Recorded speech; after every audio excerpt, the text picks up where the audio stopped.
Gazzo here with the Women's Real Estate Network. I am here with one of my favorite people. Her name is Cindy Coleman, and I'm so excited to introduce her to you. She is actually going to be our featured speaker for next month, our Wednesday, September 20th event, The Power of Paper, Unleashing Your Inner Banker.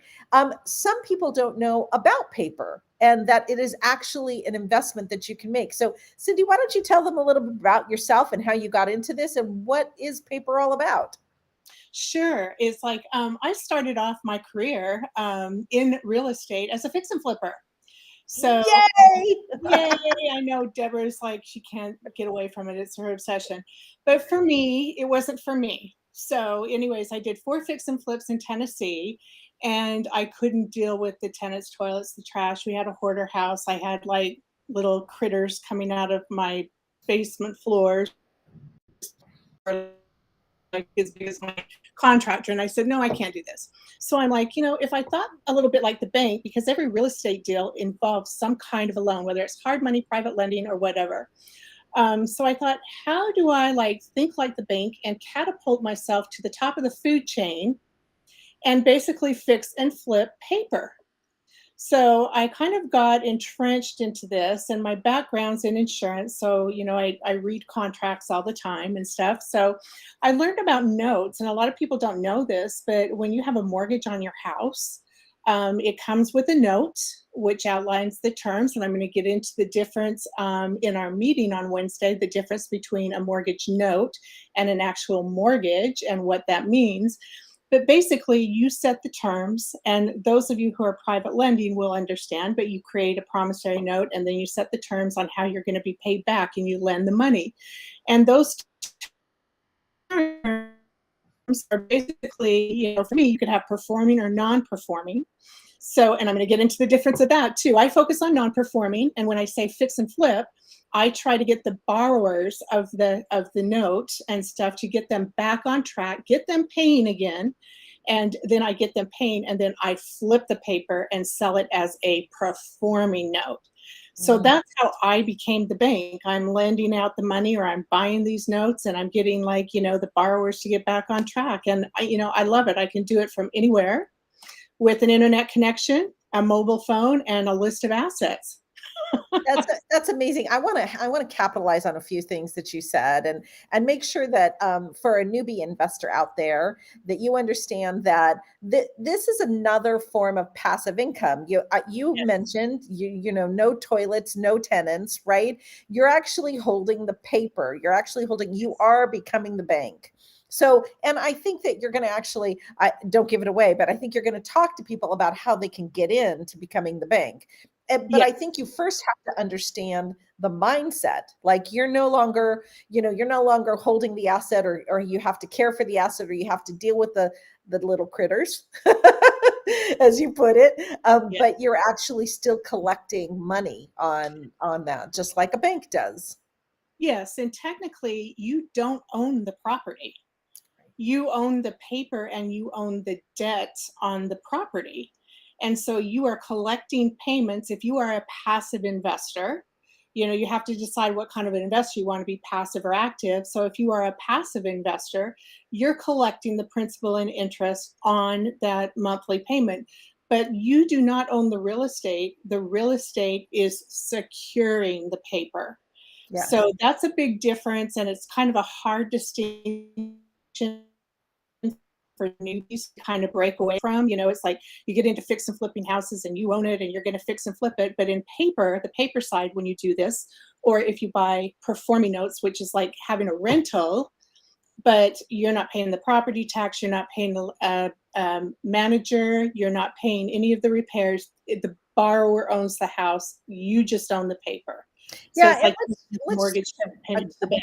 yeah, a big distinction here. There are a lot of ways to invest in real estate, right? And Yes. what we're talking about here is a pretty passive way to invest. Like, I mean, Cindy mentioned it at the beginning. I like to flip. That is not passive. For anybody listening out there, not passive. That is active income. What do I mean by that? It means I am actually working for that income, right? Yes. But when you're looking at passive assets, you're looking at trying to put your money somewhere, and as I like to say, it needs to come back with as many friends as possible, right? That's so true. Yeah, so and note is a way for that to happen. So if you have money put aside and you're wanting that money to go out and work for you, this might be an area of interest to you. You might want to learn about notes. Is that right, Cindy? Yeah, and active, I'm an active person too. So when I say fix and flip the paper, there is a lot of work that goes into, fixing paper. And a lot of times you're buying what we call scratch and dent paper. So for whatever reason, the borrower has stopped paying. And it's like you're trying to find out what that reason is, and it could be several. But the nice thing about notes, especially on the non-performing side, is you have several exit strategies. And I'm going to share some of those with you as well on Wednesday, the 20th. And I have over 19 exit strategies I can use on my notes, on non-performing notes and stuff, versus like when you have a fix and flip, you're kind of like limited. And, and my team is a little bit different than a fix and flipper. So instead of like, contractors, yes, I still have a relationship with them, because if I have to foreclose and take back a property, I want to know how much the costs are going to be. But for the most part, my people are, title companies, yes, realtors, I have custodians, servicers that are like a property manager would be on a rental. So they're giving me the payments, they're collecting payments for me and doing things within compliance. And one of the things I'm going to share too, I'll share it now and stuff, is one of the things I don't think a lot of people realize in this market and stuff that we're in. It's very popular to do like subject twos right now. And so a lot of people are getting into the subject twos and they're creating what we call wrap mortgages. And a lot of people are lending, doing private lending. There's a lot of investors already that are in the note space without knowing they're in the note space. So I think that's an interesting thing too, that, I'm going to talk a little bit about, and how, some of the people that are doing some of this stuff, you can actually extend what you're doing already and extend it a little bit further and even be in the note space a little bit more. For example, seller financing. You're in the note space. So definitely anyway.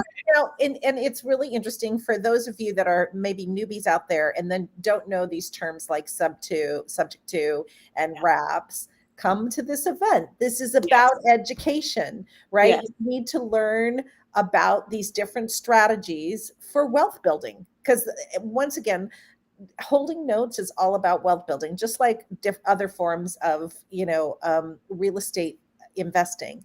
But notes can be a great supplement or stream of money in your portfolio. And it's very much about empowering people to create success through paper, right? Through this whole other thing. Absolutely. And it's, it can be risky, just like any real estate deal can be very risky, and, it's all about, I always encourage people, partner with somebody who has experience in notes, but it's like, because it's definitely a different type of a financial instrument. All a note is, it's like buying a stock or a mutual fund or something like that. That's exactly what the note space is. So you're not actually buying the property. Again, it's just the collateral to that note, to that loan. So a little bit of a sidestep. It's real estate without the real estate. So the power, that's why it's called the power of paper. The power of paper, That's right. And, unleashing your inner banker inside of you. But I love talking about notes. It's, a lot of people that I talk to about, they're like, gee, I had no idea I could even do that. And when you think about it, how often, if you have a mortgage, well, I would say the majority of the notes that are out there on your mortgages, you're lucky if you make one payment and the bank has sold your note to somebody else. So how many times have you got like, that's the truth. It's that crazy. Is so true. So the bank is in the business of debt, owning debt, not managing debt. So that's where, it's like people like us in the note business and note investors and stuff kind of step in. And it's a very lucrative field. And it's like, well, how can the banks discount the money, that they owe? If people owe an X, how come you're buying it? Because the banks make their money too at the front end. So it's like, and people like me, I'm going to wait and get it over time. So I say there's this little thing in notes, and it's one of the, I think it's the ninth of the world, and it's called amortized interest. And it's really how people, the rich get wealthier and stuff is being within the power of the paper and unleashing your inner banker. So it really is a phenomenal tool to use. So anyways, I'm excited. I love it. I'm excited too. It's going to happen a week from tonight. If you're interested in attending, go to renmonthlymeeting.com and register there. I've got it. I have to notice the shirt. I have to notice the shirt. My favorite little group in the whole wide world. I would I'm going to die on the sword of Ren because that's how much I believe in Ren. You know what? Thank you, Cindy. Thank you so much. And just so everybody knows, Cindy has been a longtime member of Ren, and what we are is resources to each other. We have relationships, ongoing relationships to each other, so that when we get stuck with something, we have somebody to call, or when we just need a girlfriend to go, this business is crazy. It's like how many times I've called a Ren member as a lifeline. Yeah, absolutely. Yeah, I use them myself. Anyway, so join us at Ren. Go to renmonthlymeeting.com and sign up. It's a week from today. That is September 20th. It starts at 5 p.m. Pacific Standard Time. We'll be together for an hour and a half. I'm sure you'll learn things that you didn't know before, and I bet we'll have a good time laughing about it. Thank you so much for joining me, Cindy. I really appreciate it. Thank you, Deborah, for having me, and I'll see everybody on the 20th next week. Thank you. Bye.